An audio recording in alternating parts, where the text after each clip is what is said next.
জান্নাতকে হারাম করে দিতে তিন ব্যক্তি। এক, যারা অনবরত মদ সেবন করে, মদ পান করে। আহা,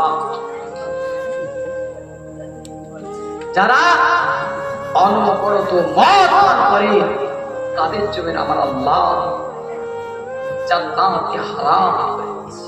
আর যারা মা বাপকে মানে না, যারা মা বাপের গায়ে হাত তোলে, যারা মা বাপকে ছোট বড় কথা বলে, যারা মা বাপের বিরক্তি করে, যারা মা বাপকে ভাত দেয় রে, যারা মা বাপকে কষ্ট দেয়, যারা তারা।